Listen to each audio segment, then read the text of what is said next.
Sahabat setia Go Warrior yang dikasih Tuhan, Shalom. Hari ini adalah Senin 30 September 2024. Kita mengawali pekan ini dengan penuh semangat. Sudah akhir bulan September, kita bersyukur untuk bulan September yang boleh kita lalui. September ceria, dan kita ingin melangkah di bulan depan, bulan Oktober. Hari ini kita memperingati peringatan wajib Santo Hieronymus, imam dan pujangga gereja. Kita menutup hari ini bulan kitab suci nasional. Namun artinya bukan kitab sucinya tidak lagi kita baca. Bulan kitab suci kita tutup, namun kitab suci terus kita buka, kita baca dan kita renungkan setiap hari. Hari ini kita juga memperingati Santo Hieronymus. Siapakah dia? Ia lahir pada tahun 342 di Stridon, Dalmatia. Santo Hieronymuslah yang menerjemahkan kitab suci dari bahasa Ibrani Aramaik ke dalam bahasa Latin, atau yang dikenal dengan sebutan Vulgata. Kata Vulgata dari kata Latin vulgar yang berarti sehari-hari, yang umum, yang biasa digunakan. Dibutuhkan waktu selama 30 tahun loh untuk menerjemahkan kitab suci ini ke dalam bahasa Latin. Santo Hieronymus mengatakan, ignoratio scriptuarum ignoratio Christi est, yang berarti tidak baca kitab suci, tidak mengenal Kristus. Santo Hieronymus wafat di dekat kota Bethlehem pada tanggal 30 September tahun 420. Jenazahnya mula-mula dimakamkan di gereja di Bethlehem dan konon kemudian dipindahkan ke gereja Santa Maria Maggiore di kota Roma. Santo Hieronymus diangkat menjadi pelindung para sarjana kitab suci. Hari ini kita akan bersama-sama merenungkan firman Tuhan yang diambil dari Injil Lukas 9 ayat 46 sampai dengan 50. Mari kita siapkan hati kita. Haleluya, haleluya, haleluya. Anak manusia datang untuk melayani dan menyerahkan nyawanya sebagai tebusan bagi semua orang. Haleluya, haleluya, haleluya. Tuhan bersamamu dan bersama rohmu. Inilah Injil suci menurut Lukas, dimuliakanlah Tuhan. Sekali peristiwa timbullah pertengkaran di antara para murid Yesus tentang siapakah yang terbesar di antara mereka. Tetapi Yesus mengetahui pikiran mereka, karena itu ia mengambil seorang anak kecil dan menempatkannya di sampingnya. Lalu ia berkata kepada mereka, barang siapa menerima anak ini demi namaku, ia menerima aku. Dan barang siapa menerima aku, menerima dia yang mengutus aku. Sebab yang terkecil di antara kalian, dialah yang terbesar. Pada kesempatan lain, Yohanes berkata, Guru, kami melihat seorang mengusir setan demi namamu, dan kami telah mencegahnya karena ia bukan pengikut kita.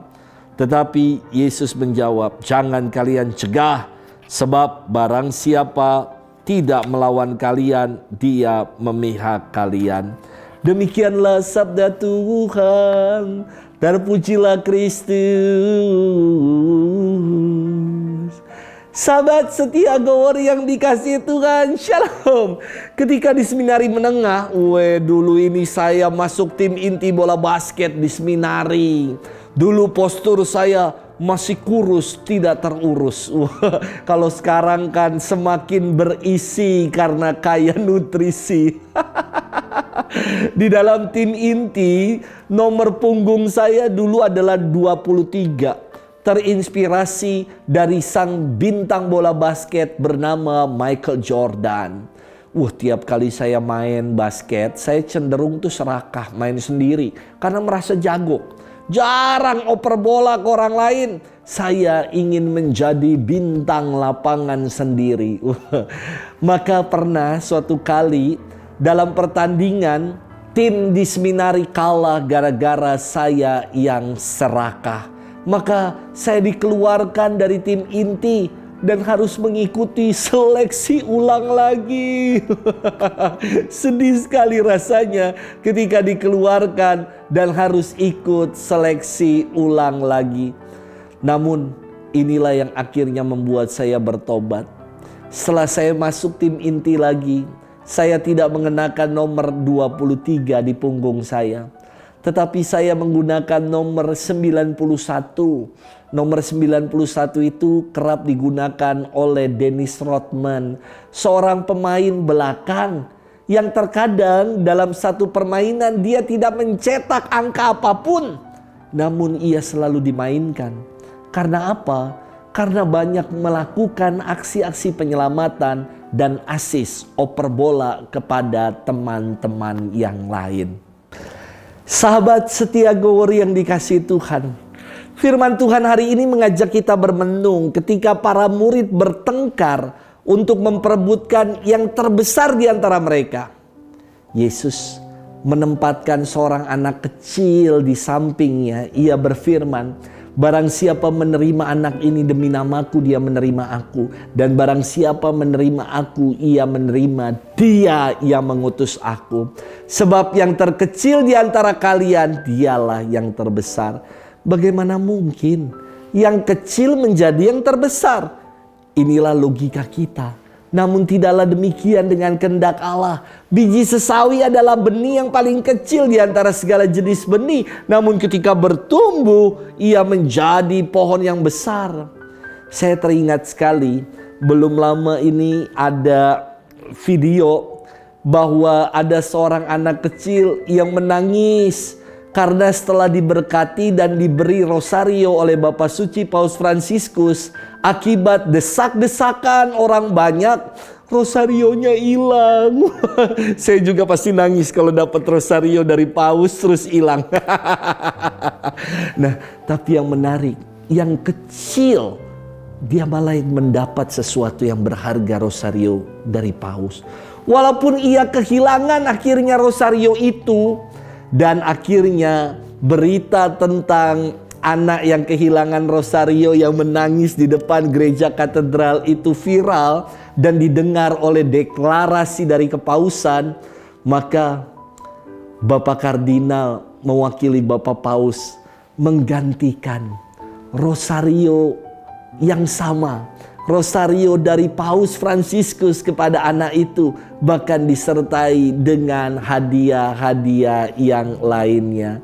Sahabat setia Gower yang dikasihi Tuhan, Yesus ingin mengajak para muridnya untuk tidak berebut kekuasaan, untuk tidak berebut kebesaran dalam hidup mencari kekuasaan, melainkan haruslah merendahkan diri, haruslah tulus seperti seorang anak kecil yang mau terus-menerus bersaksi, melayani di tengah kehidupan. Orang yang terbesar bagi Yesus adalah pribadi yang mau menerima diri, bertekun, mendengarkan sabda Tuhan dan melaksanakan apa yang Yesus ajarkan dalam kehidupan. Sahabat setia Gower yang dikasihi Tuhan, bukan prestasi yang Tuhan kehendaki, namun relasi kita dengannya. Apakah kita telah membangun relasi yang hangat dengan Yesus? Selamat bermenung. Tuhan berkati kita selalu. Dalam nama Bapa dan Putra dan Roh Kudus. Amin.